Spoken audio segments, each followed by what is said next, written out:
Hi, Lyssa here, and welcome to another video. I want to start with saying I am going to be taking on a viewer question today, and we're going to look at what do you do with an angry client.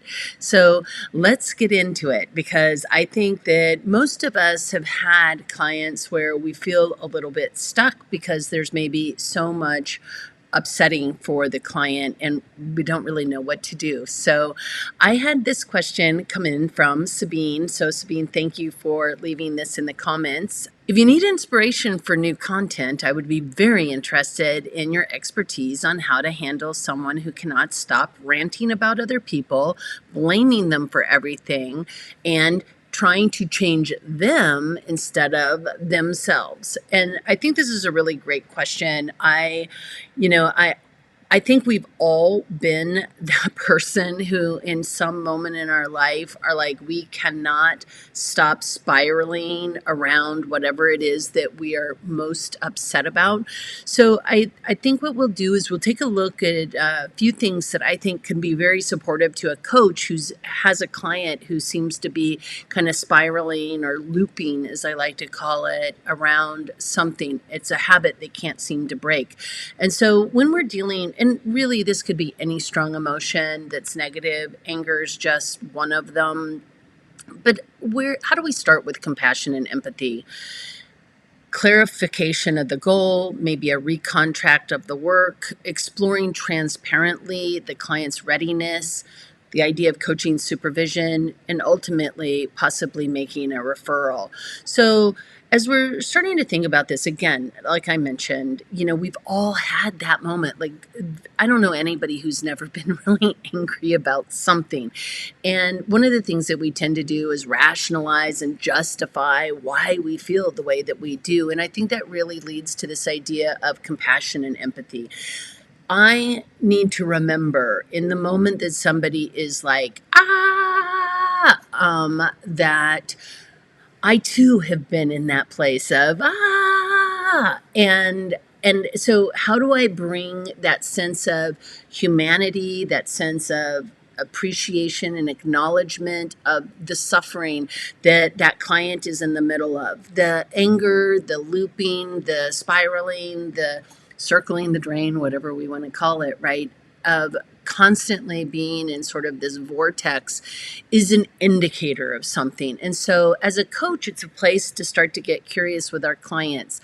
It may be that we need to begin the process of really clarification of the goal. And I say clarification of the goal because a lot of times people come to coaching and they have a goal they want to work on. I don't know what the goal is. Let's say the goal is to become a better leader. And if this is the client's goal, that's an okay goal, but it isn't a really juicy, big, embodied goal either.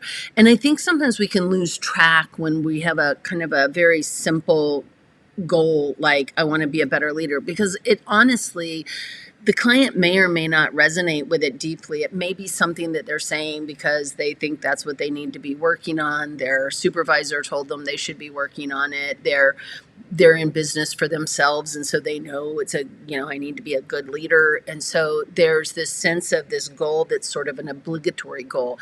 And I think that if somebody is circling around something that is different than their goal, it's an opportunity for us to really take a look at, is this goal really the goal that's important to you? And I say that because if my goal is leadership, but I am not working on the leadership, or my goal is insert X here, but I'm not working on it because I'm stuck in a spiral about being frustrated with all these external things that are happening, then maybe that isn't my goal. Maybe my goal is something else. And so I think it's an opportunity for the coach to really kind of dig a little deeper about what's really important.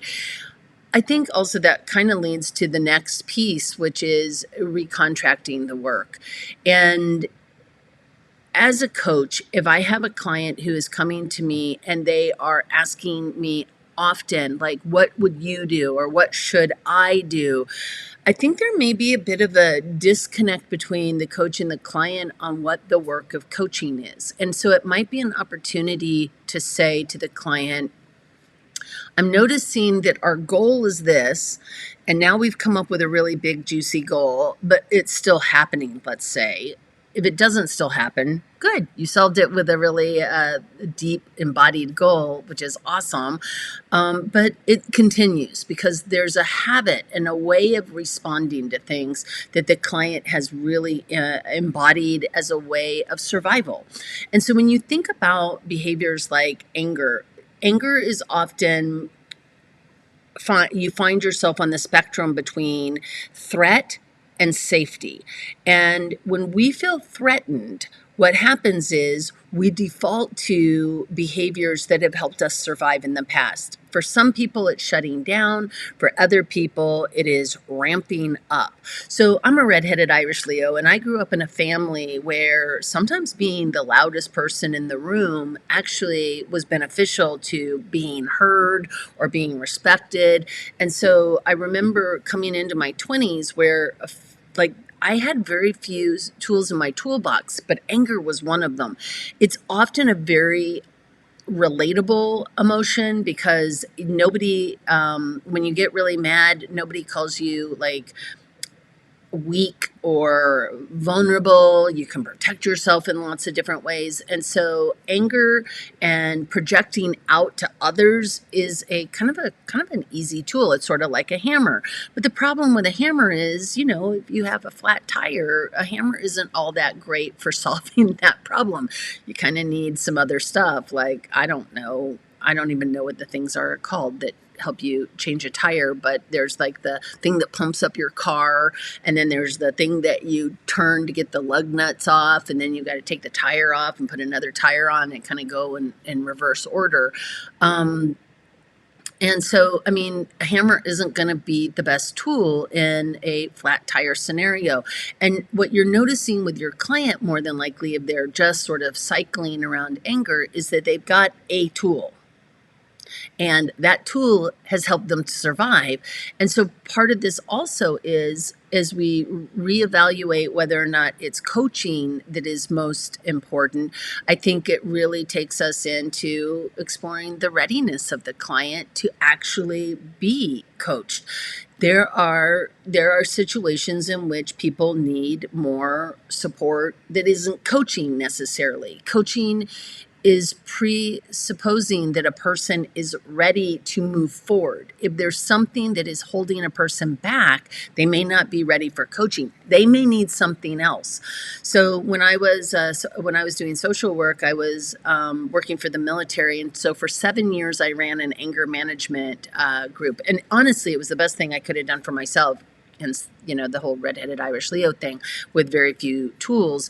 And we started really developing tools that would be helpful to deal with things when they showed up. And one of those tools really had to do with locus of control. And I have a video, and I'll put a link to the video either below or after this video, on sort of this circle in the center where you have control, and the external circle of things that you don't have control over. And oftentimes what you find people ranting about things or blaming other people, their focus is all in that external circle and not in the circle where they actually have power to change, which is what they say, what they think, what they do, which ultimately is a mindset shift that needs to happen. That's not a coaching conversation. That's more of a psychoeducational conversation. And so, having that person start to maybe look at other ways of thinking about it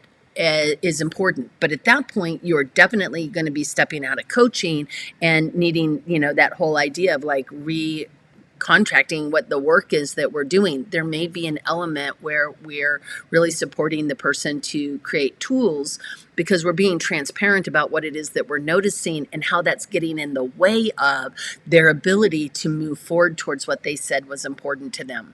So being a leader, going back to the earlier goal, might be exactly what the person really wants to work on, but because of their habit of how they respond to things that they don't like, they may continually being hooked into this anger habit that they maybe have, which is a survival mechanism. So that's a thought there.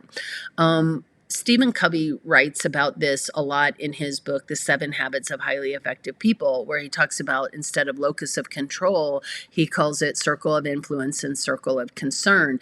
And again, people are focused on their circle of concern where they have no control, and not in their circle of influence. And what people ultimately learn the more they play with this particular theory is the more they focus on their circle of influence, the bigger that circle of influence gets and the smaller the circle of concern gets. We start to let go of other people. We start to let go of things we can't control in the world. And we start to focus on what I myself can do to either take care of myself. And ultimately, what I have found with clients is it's not easy to make this shift, but when they do, they feel so empowered. And at that point, right, as they're making that shift and they're starting to realize where their power is, not only do they feel empowered, but they also feel ready to move forward. So it may be a shift out of coaching and kind of recontracting the work that you're doing with that person for the time being. Which also leads into, let's say it doesn't work. Let's say you are still working with this person and that person is still like, no, it's not my fault. I didn't do anything wrong. It's them. It's them. This is a place for coaching supervision. And coaching supervision is really an opportunity for us as the coach to start to explore what has us in this relationship with the client, what it's bringing up for us when we find ourselves feeling frustrated with our clients or angry with our clients because they're angry, which is, that kind of hilarious sort of parallel process that is going on. Coaching supervision is a beautiful way for a coach to really start to explore their relationship to the work that they're doing. Maybe it's an indicator that a coach is choosing clients who are not a good alignment for them, that the work that they really want to be focusing on is not the work that the clients that they seem to be attracting are wanting to work on.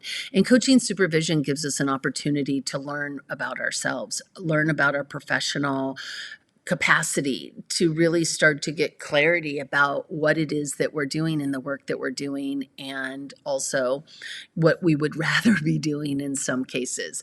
Many years ago, I had to take whatever client I was assigned, right? I was just assigned clients and they were stuck with me, and I was sort of stuck with them. And so between the two of us being sort of stuck with each other, we had to develop ways of working. And often I was very transparent in that regard. Also in supervision when I was really frustrated, but also with a client where I might say something like, since we have to be here, how do we make this really useful for you? And, and really going back to that idea of empathy, like it really sucks to be in that chair if you're being forced to be here.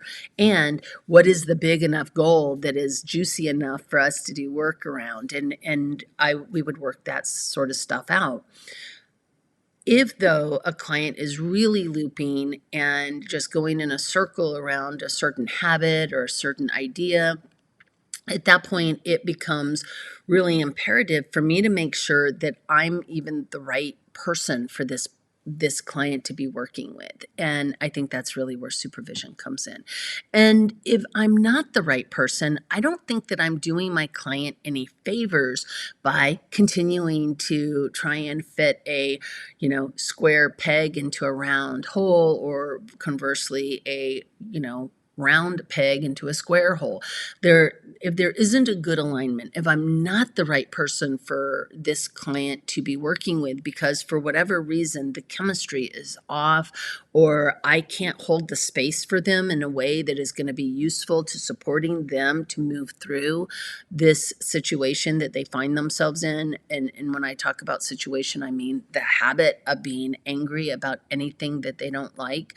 And the blaming and the, kind of ranting and raving about other people, then I may need to make a referral to somebody else. It may be that there's an underlying trauma that has gotten the person very protected, and so they maybe need to be working with a therapist. It may be that they need more psychoeducational tools. Maybe they need anger management, or they need to be watching anger management videos, or they need to read Stephen Covey or watch my video on locus of control, so they start to get some ways of conceptualizing where their power is so that they can move from that state of everything is threatening. And when I mean say threat, I don't mean like they're physically in danger necessarily. We can have existential threat in the sense of I disagree with your ideas, or somebody has disagreed with your ideas. And when people disagree with our ideas, it can feel very threatening. Like, what's wrong with my ideas? I know I'm right. And so we get this sense of, self-protection as a result of it because we feel threatened in some way. So remember, the brain doesn't know the difference between a real tiger running at us and an existential tiger running at us. And so where are we falling on the threat to safety continuum is important as a coach to be kind of sussing out with the client. Like, what is underlying this anger? What is below the surface for you that brings this need to protect yourself up? And that's an assumption on my part that they're protecting themselves. I think from a psychological perspective, they're definitely protective. Anger is a protective behavior, but they may not know that yet. And so how do we go about opening up that conversation in a partnering kind of way? And then if we can't partner with them, how do we open up the conversation to what you need is not what I have the capacity to offer. And so here are some referrals to a few other resources that might support you. And then when you've got those resources and you're really ready to focus on the juicy goal of, leadership, where you treat your team like you treat your customers and you have a real clear vision of what you want to work on and you're ready to do that, let's work together again. So I don't know. I hope this has been useful as you're starting to think about how do you work with clients who maybe are in an emotional place that is not in alignment with your own emotional place. And, I hope this was useful to you anyway. I'll look forward to seeing you on another video. Please follow the links right over. I keep doing that wrong. Right over here so that you can see some other videos that might be useful in your coaching practice.